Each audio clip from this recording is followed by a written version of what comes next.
possessor of grotesque and unusual monsters. He was a superstar during the era of silent film.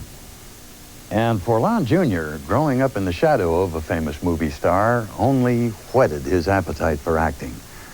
But when he did achieve fame in the 1940s as the star of numerous Hollywood horror films like The Wolfman and The Man-Made Monster, his satisfaction was muted by the constant comparisons made between him and his late father. Nevertheless, Lon Jr. was a star in his own right.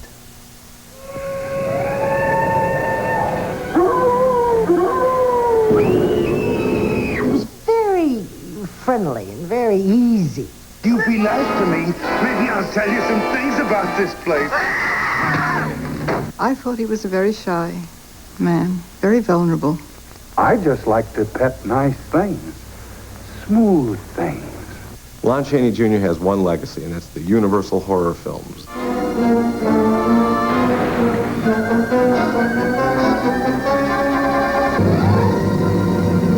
My grandfather loved it. He loved to act.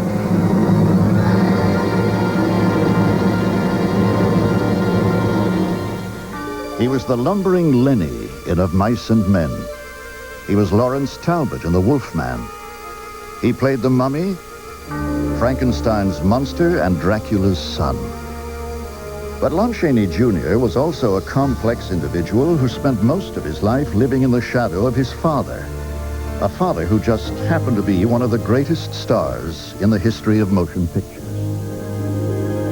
In 1906, Lon Chaney Sr. and his wife, Cleva Creighton, were struggling vaudevillians who were barely making a living playing the circuit.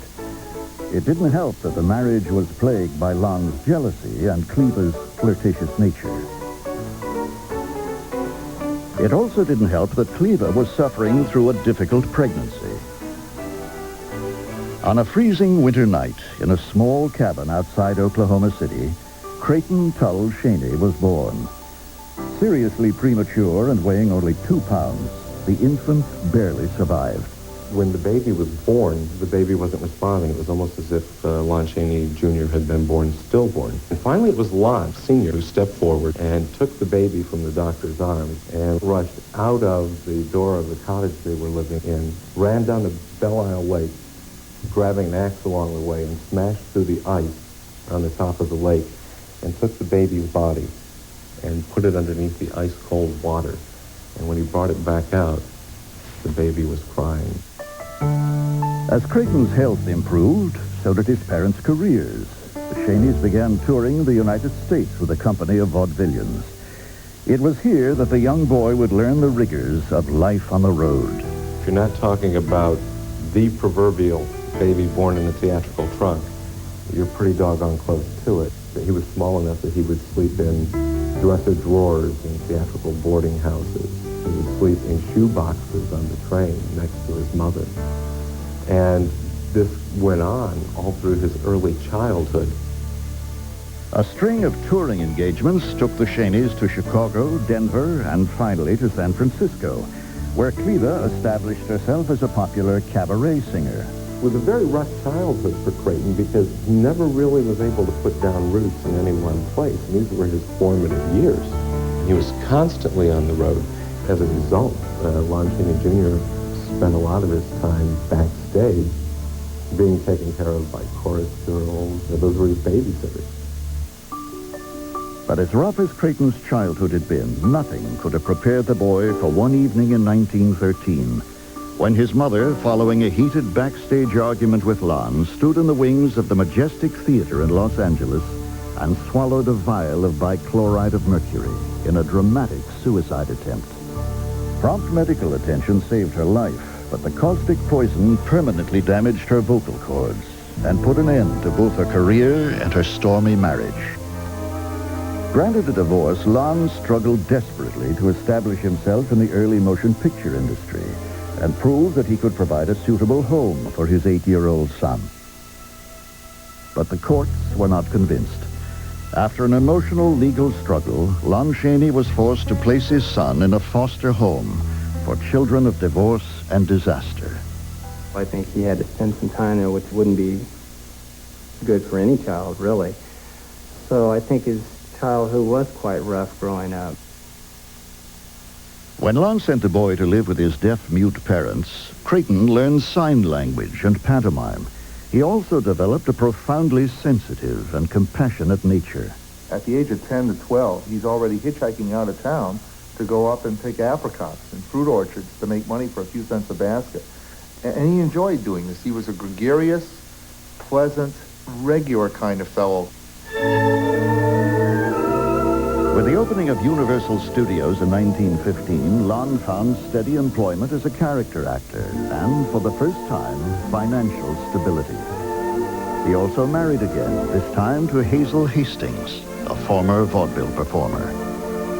Finally, Lon Chaney was able to care for Creighton himself. Over the next 4 years, Lon appeared in over 100 films, usually in bit parts and character roles. But what became increasingly apparent to Universal casting directors was the actor's incredible facility with elaborate and often exotic makeups. Using grease paint, putty, wax, and a variety of wigs, false teeth, and prosthetics, he played everything from clowns and gangsters to exotic villains. But none advanced his career more than The Miracle Man, in which he painfully contorted his body to impersonate a bogus cripple in a faith-healing scheme. Before morphing, there was Lon Chaney, the man of 1,000 faces. He probably put a couple of hundred actors out of work who might have played roles individually, but he was able to change his face and his form in so many different ways that I think if you looked in a dictionary in those days under the word unique, it would have said Lon Chaney.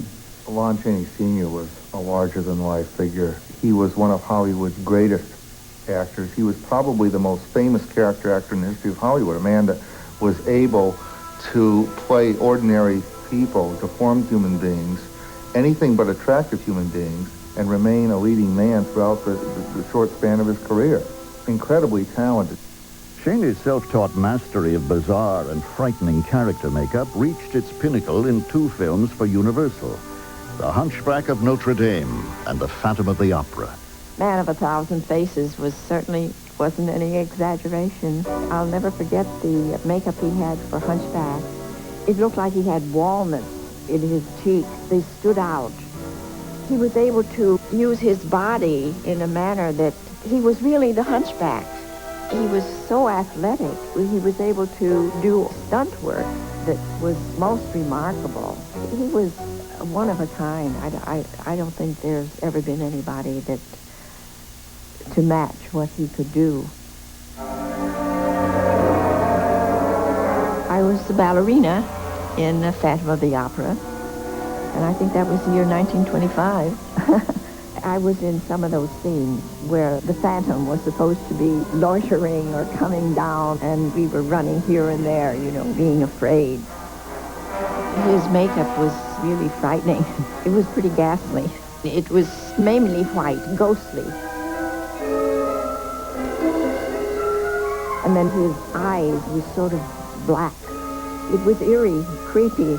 He really had it on all the way.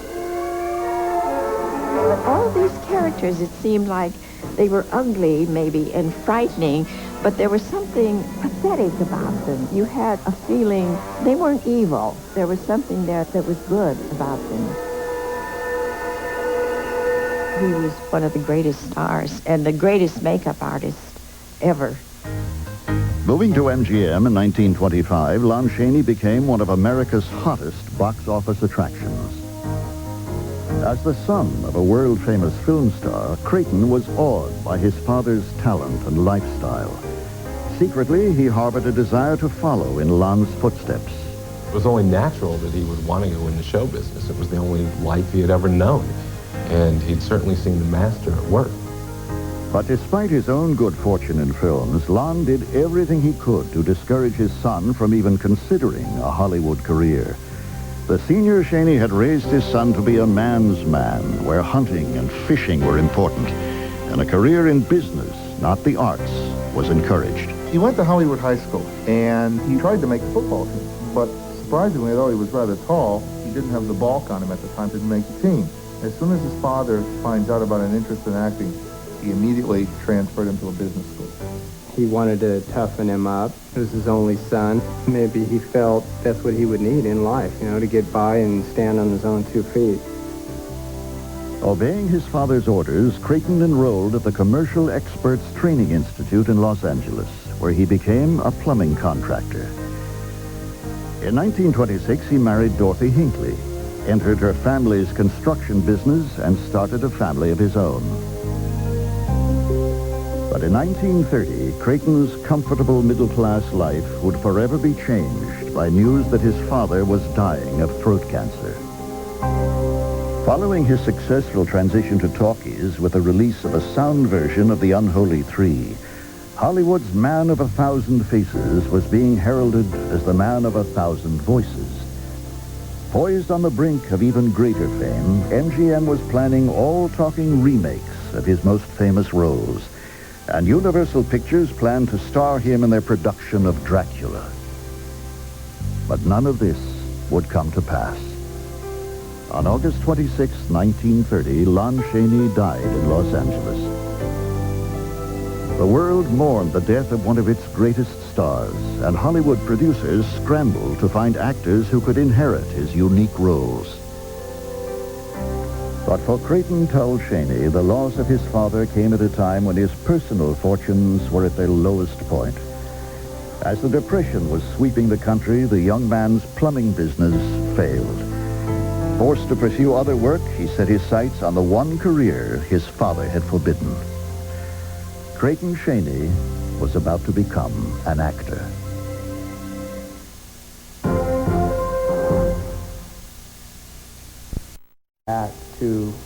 To acting or the theater.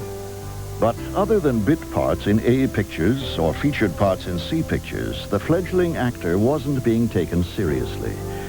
Casting agents and producers showed little or no interest in the craggy-faced youth, unless, of course, he were willing to adopt his father's name for marquee value. For 3 years, Creighton Chaney toiled in near obscurity. At times, he could barely earn enough to feed his wife and 2 small children. Tom, why'd you do this? It don't look right to me. To keep you from doing something you would regret. Meaning what? Punish Maitland. Morris is the man you want. Talk is cheap. Can you prove that? I can prove it as soon as we get back into town. By Maitland himself. In 1935, Creighton reluctantly agreed to change his name to Lon Chaney Jr. I think because of the inevitable comparison to his father, he didn't want to take the name Lon. And as he kind of writes, he held out against that for a long time. The studios kept trying to make him change his name. No, I don't think he wanted to be Lon Chaney Jr. He wanted to be an actor on his own. He said, they made me so poor I had to take it. With his new name came more and at times better roles. In 1936, he appeared in his first science fiction film, the Republic Pictures serial Undersea Kingdom, playing an evil henchman in the underwater world of Atlantis. Professionally, things were looking up, but that same year, Chaney's marriage of 8 years ended in divorce. Obviously, a stray business and the entertainment business don't mix too well, and I think it caused a lot of hardships. I think it was a very painful divorce. I think she was very hurt by it. They never talked about each other too much, I think because of the pain of the divorce and the split up of the family also. One reason for the breakup was Chaney's affair with a young actress and model named Patricia Beck. She was a starlet for the studio, and that's where he met her, was when he went into the motion picture business. And they just fell in love, and I'm sure that was part of the breakup also. Within a few days after his divorce, Lon and Patsy were married. That same year also saw prosperity in the form of a contract with 20th Century Fox. All hands stand clear! For the next 2 years, Lon Chaney Jr. appeared in no less than 30 films.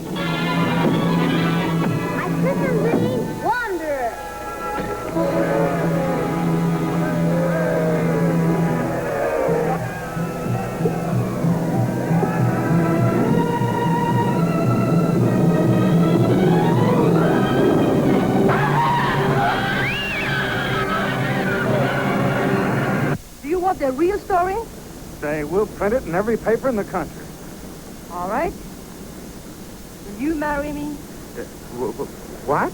Come on, Sergeant. The lady's waiting for an answer. What is it, yes or no? Yes. Boy, what a story. Congratulations. 30 grand's a lot of money, Nick. I might get a little sore if I found out you pulled a fast one. You laid the bet off, didn't you? You think it was his own dough he lost the way he's beefing about it? I didn't have time to lay the bet off. So I'm the only guy that lost. That's too bad. Well, so long. Feel like talking now? I got nothing to talk about. Gonna be stubborn, huh? Take him in the next room, Eric.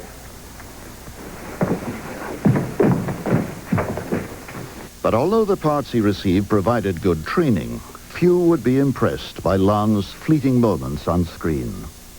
In the mid-30s, he actually went to acting school to try and improve his talent. And after a few sessions, the acting coach said, hey, you're good enough to teach part of the class. Frustrated by his Hollywood offerings, Lon turned to the burgeoning Los Angeles stage. Taking classes and learning his craft, he was soon given an opportunity to audition for the role of a lifetime as the powerful yet dim-witted Lenny in the West Coast production of John Steinbeck's Of Mice and Men. Originated on Broadway by Broderick Crawford, the part of Lenny seemed tailor-made for the lumbering, good-natured Lon. The production and Lon's performance became a tremendous critical and commercial success. But when veteran Hollywood producer Hal Roach purchased the screen rights, it was Broderick Crawford, not Lon Jr., who was slated by director Louis Milestone to play Lenny. Chaney didn't have an agent, and Chaney desperately wanted the part of Lenny in the film. And he was told the part was already taken. He has the audacity to go to Louis Milestone directly and implore him to test him for the role of Lenny. Louis Milestone says, well, the part's already taken, but he appreciated the gumption that Chaney had showed, so he allowed Chaney to portray Lenny in other tests that were given to the other members of the cast that he was screen testing. So everybody is screen testing against Lon Chaney. By the time it came to give Chaney his own test for the role of Lenny, Milestone was convinced that he had his Lenny right there already, didn't need to screen test him, and didn't, and that's how he got the part. George, What do you want? where are we going? Forgot that already, did you? Oh, I forgot. I tried not to forget. Honest, I did. Okay, I'll tell you again. I got nothing else to do. Might as well spend my time telling you things. You forget them and I'll tell you again. I tried and I tried, but it didn't do no good. I remember about the rabbits, George. Oh, yeah. It's the only thing you can remember is them rabbits. What you covering up there? Just my pup. Just my little old pup. He's dead. He was so little. I was just playing with him, and he made like he was going to bite me. And I made like I was going to smack him,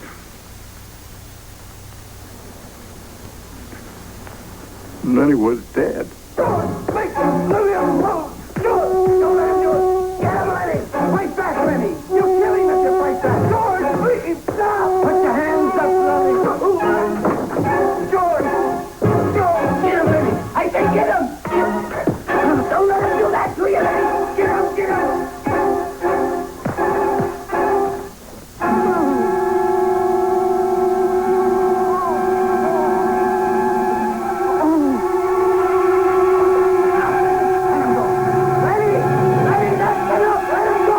Chaney's inspired screen portrayal of Lenny helped make Of Mice and Men one of the most talked-about films of 1939. All you have to do is go back and look at Lenny and Of Mice and Men, and you see a Dustin Hoffman, Rain Man caliber performance. Lenny could be considered the Forrest Gump of his day. And I don't know if there's anybody in Hollywood that could have brought as much to that part as Lon Chaney Jr. at that time. Of Mice and Men received an Academy Award nomination as the year's Best Picture, ultimately losing out to Gone with the Wind. But despite the film's success, Lon's performance didn't recommend him for the kind of complex leading roles he craved. For his next film, producer Hal Roach cast the actor as a grunting Neanderthal chieftain in 1 Million BC, a an implausible but exciting mix of cavemen and dinosaurs. It was a leading role, but one which led to an even greater career disappointment. He created his own makeup for 1 million BC, and it was really good. I've got some great photographs of it. But because the unions were coming into effect and he wasn't allowed to do his own makeup, I think he could have been a really good makeup artist in his own right had he been allowed to. It's just important to know that here's the son of Lon Chaney trying at a point in his career to create a character as his father would have created it and not being allowed to do so. It was at this time that Universal Pictures was enjoying renewed interest in the kind of gothic monster films they had initiated with Dracula and Frankenstein nearly a decade before. Often starring Boris Karloff and Bela Lugosi, these films were eerie and atmospheric, more suggestive than literal. But the popularity of Karloff and Lugosi had peaked with Son of Frankenstein in 1939. When teamed the next year in Black Friday, the box office results were disappointing, and Universal executives searched for a new, younger personality to reinvigorate its horror tradition. Who better to fit the bill than the son of their famed Man of 1,000 Faces? Universal had dusted off an old Karloff-Lugosi script called The Electric Man and cast Chaney Jr. in the role of Dynamo Dan, the Electrical Man. Lon Chaney Jr. had found a home at his father's old studio. But little did the 35-year-old actor know that his next role would catapult him into even greater fame and place him forever in the esteemed company of Karloff, Lugosi, and even his own father.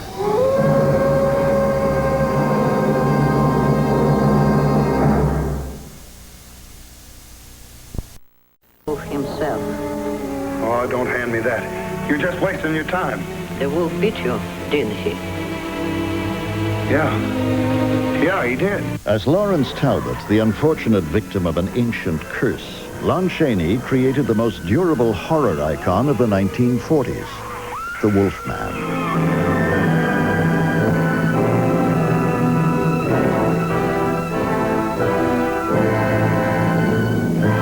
Was always most proud of the Wolfman. He would always refer to the Wolfman as, "That's my baby," because he had, in a sense, created that particular monster. The role of the Wolfman clicked along with the pantheon of roles like Frankenstein and Dracula and Invisible Man, the Mummy, and so on, because built into it was humanity. Here was a man who really didn't want to kill. It was beyond his control. Adding greatly to the film's success was a distinguished ensemble cast that included Claude Rains, Ralph Bellamy, Evelyn Ankers, Maria Ouspenskaya, and Bela Lugosi. The Wolfman's startling appearance was the creation of Universal's makeup magician Jack Pierce.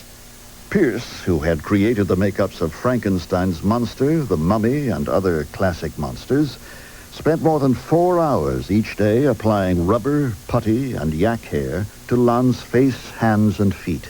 He said he was itching all the time. The face makeup was, horrible for him, really. And then the hair, he said he was always itching. He always wanted to scratch, but he had to keep perfect pose, so they could apply it and shoot it in sequence to come out like he did in the film.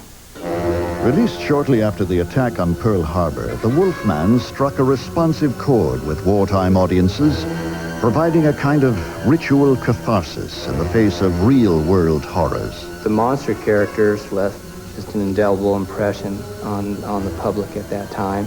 He was fortunate to be there when he was, and he made the most of it.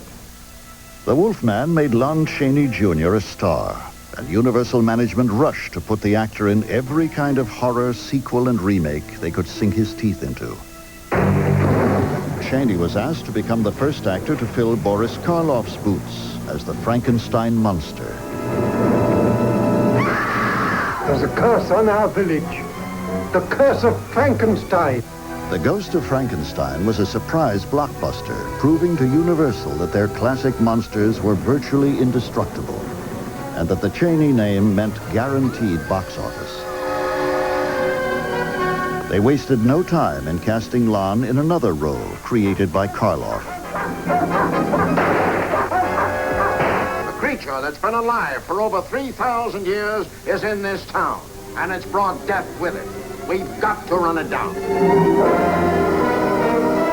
As much as he loved his portrayal of Lenny and of Larry Talbot and the Wolfman, he equally despised the Mummy because he was wrapped from head to toe in gauze bandage and he had one eye covered, and the only thing that was really showing was one eye on his entire person. It took 8 hours to put him into the makeup, and so Jack Pierce and the directors and producers who would do the films had devised a system where they would put maybe his hands into makeup for one day, his feet into makeup for one day, for close-ups, his head and shoulders.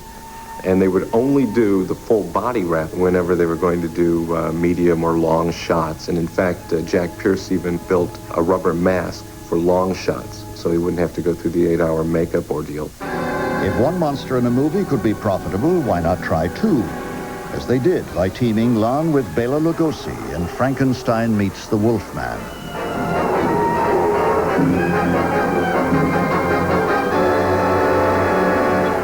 In Son of Dracula, Chaney stepped into Lugosi's trademark cape as Count Alucard and ventured from Transylvania to the Louisiana Bayou country.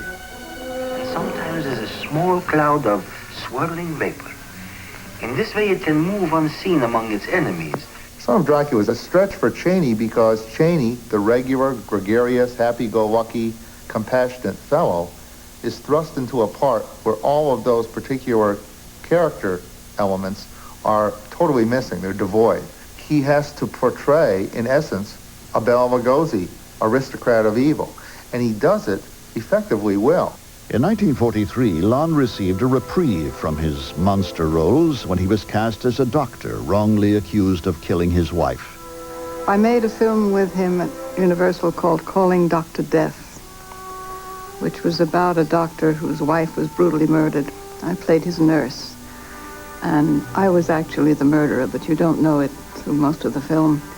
And he hypnotizes me with a gold watch, and I tell the story. And it was a lovely experience. He was a wonderful actor. I mean, he never forgot a line.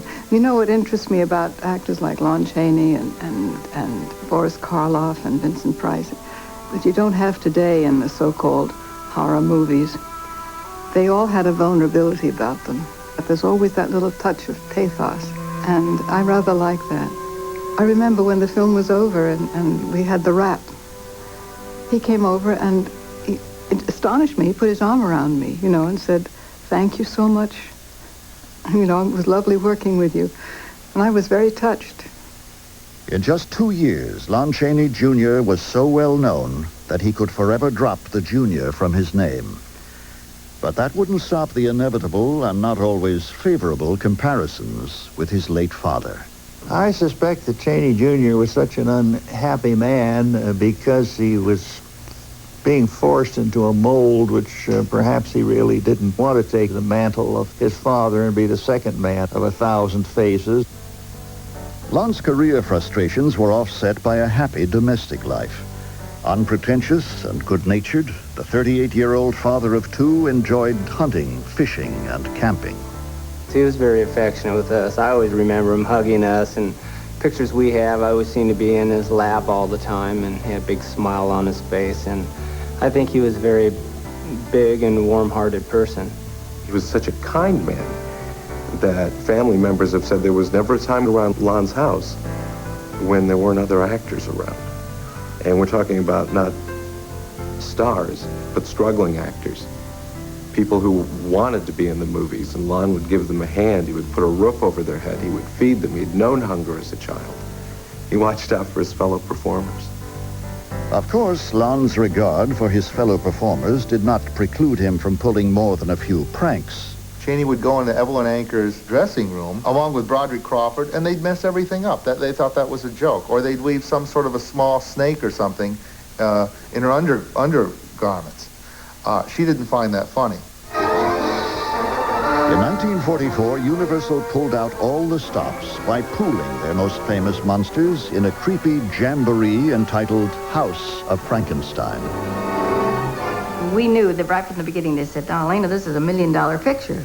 They're putting a lot of money into this." Last night I killed a man. You didn't know what you were doing. But I did. I wanted to kill. I don't think we ever walked a scene.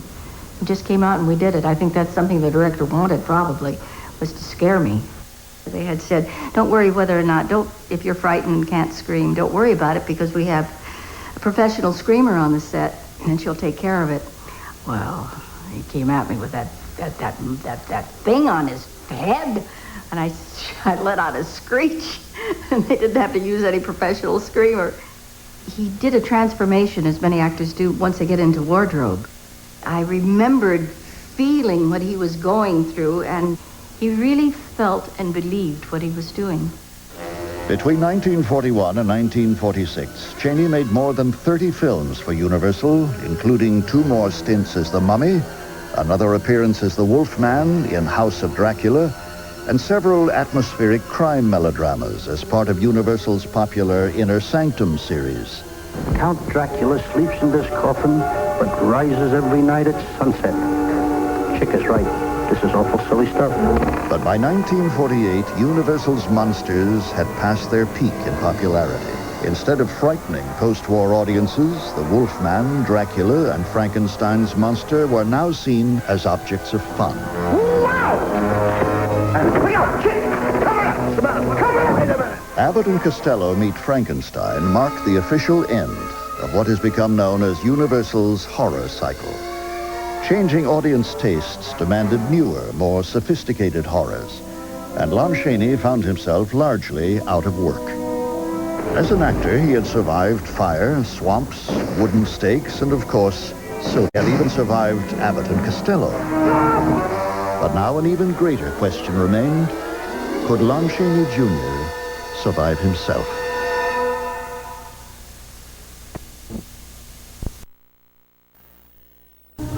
Suburbs, shopping plazas, and freeways spread like weeds across the landscape. But in sharp contrast were the declining fortunes of many Hollywood studios. The infant medium of television was rewriting the rules of popular entertainment and forced a sharp reduction in the number of motion pictures produced each year.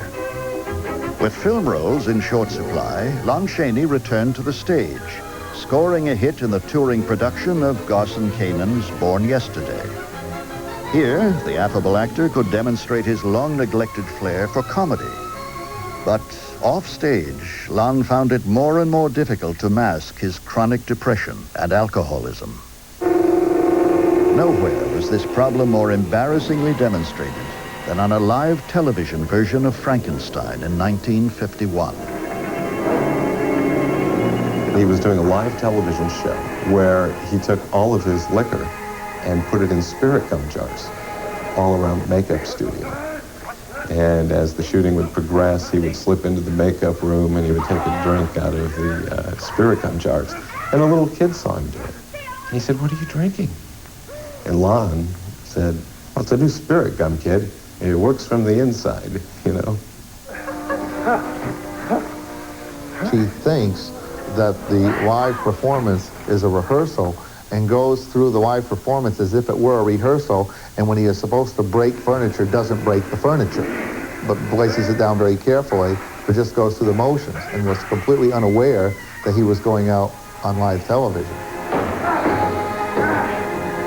In later years, he was known to have said, "Get everything you can on me before noon, because after that I'm not going to be any good." Whether it was noon or 1 or 2 or whatever hour it was during the day, Lon Chaney knew his limits as an actor and wasn't about to stop drinking just because he was making a movie.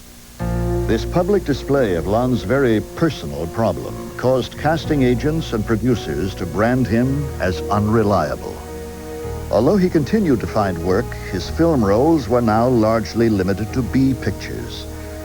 As he had in the 1930s, Lon was again playing dozens of cowboys, gangsters, and heavies. In many ways, Lon Chaney was back where he started. Only rarely was the actor given a chance to rehabilitate himself, as he did in 1952, giving a brief but memorable performance as the reluctant ex-sheriff opposite Gary Cooper and Grace Kelly in High Noon. In 1957, Universal Pictures released The Man of 1,000 Faces, a big-budget cinematic tribute to Lon Chaney Sr., starring James Cagney. By recreating Lon's most memorable makeups and by dramatizing the actor's seemingly selfless efforts on behalf of his son, the largely fictional story canonized the silent star for audiences barely old enough to have seen one of his pictures. Nearly 3 decades after his death, Lon Chaney Sr. was still a star, and his son could not outshine him. Making matters worse, what starring roles he was offered were usually in low-budget horror films and shockers.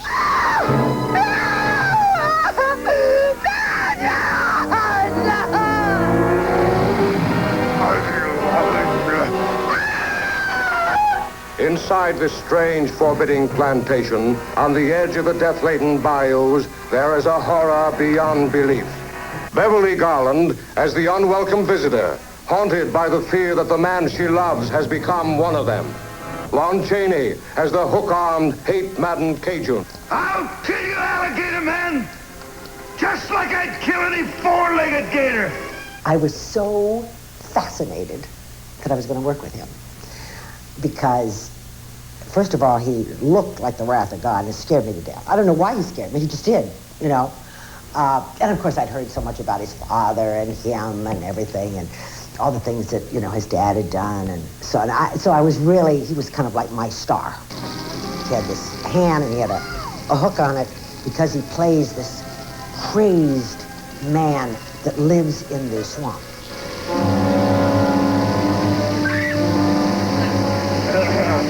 You ought to have better sense, sweetheart. Nobody goes out in the swamp on a night like this.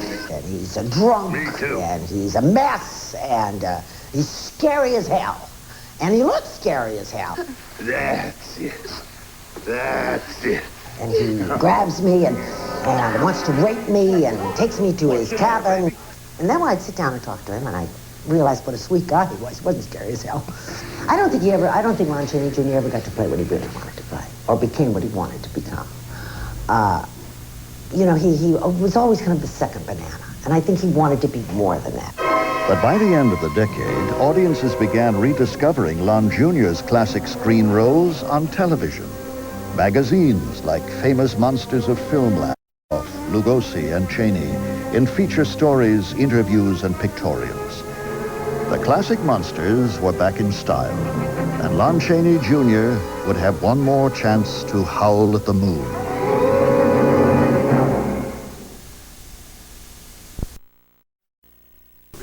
In 1962, television's Route 66 featured a special tribute to 3 of Hollywood's grand masters of menace in a Halloween episode entitled Lizard's Leg and Owlet's Wing.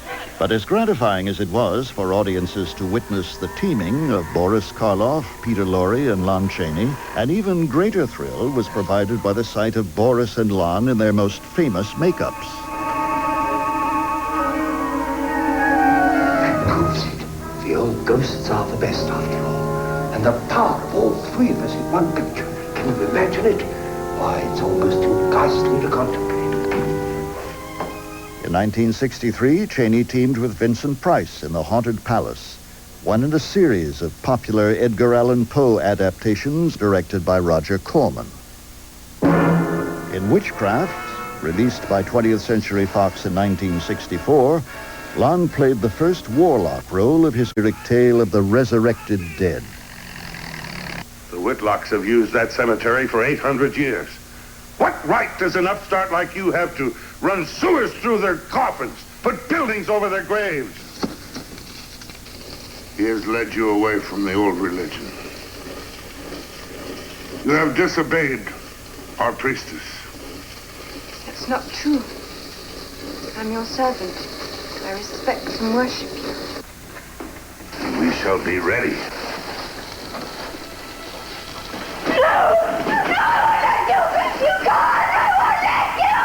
For the next several years, Lon continued to find work in films and television, but years of heavy drinking had taken their toll.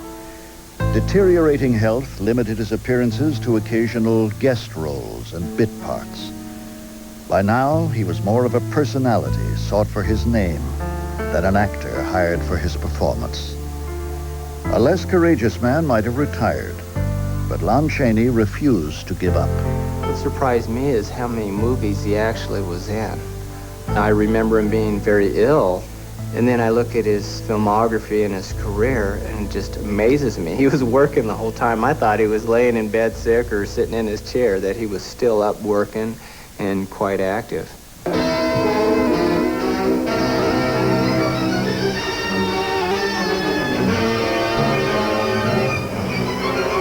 Together in one film, they meet in a fight of fright. Dracula versus Frankenstein. I did a little cameo in a film called Dracula versus Frankenstein, and Junior played a part in it. It was kind of pathetic to see on the screen because now his face showed the ravages of alcoholism. He was very ill. You know, his drinking caused a lot of problems with his health. And he was always such a big man, but as I was growing older, he didn't seem so big. And at the end, he was very thin. I don't think he wanted too many people to see him. We were down there visiting, and he started telling me different stories and kind of reminiscing, and he kind of fell asleep. And I guess that's the last time I really saw him. On July 12th, 1973, Creighton Tull Chaney, the man who began his life as a helpless infant fighting for breath in a frozen lake, died of pneumonia. But Lon Chaney Jr., the actor whose films continue to delight millions all over the world, enjoys the kind of immortality reserved for an elite few. With Chaney Jr., it seems to be pretty much the role of the wolf man that is so attractive to all of his fans. The wolf man will live again and again and again. More than 2 decades after his death, the image of Lon Chaney Jr. continues to adorn everything from T-shirts and caps to posters and dolls. His films and videos are among the most watched of all time, even eclipsing those of his father. And at theme parks like Universal Studios Florida, the Chaney tradition is kept alive and well. Helping to maintain this tradition is the actor's grandson, who, along with Sarah Karloff and Bela Lugosi Jr., actively supervise the interests of their famous families. The 3 of us are involved with a petition to the Postal Service for a stamp set series honoring Bela Lugosi, Lon Chaney Jr., and my father, Boris Karloff. Being from acting families, especially the horror genre, we had a lot in common. And we just thought, what a great thing to have stamps issued in all their behalf. It just gives me a great sense of pride, and I just try to do the best so people don't forget him. I really must say that I remember him with warmth. A charming man. He was honest. He was good. He was good. He was fun. I liked him. He had his own magic. I thought he was a charming actor. I think his career speaks for itself, and I don't think he had any regrets. I think he loved every minute of it. When he passed away, it kind of rang through my head, you know, Maria Ouspenskaya's line over Larry Talbot's body in The Wolfman. The way you walked was thorny, through no fault of your own. But as the rain enters the soil, the river enters the sea. So tears run to a predestined end. Your suffering is over. Now you will find peace for eternity.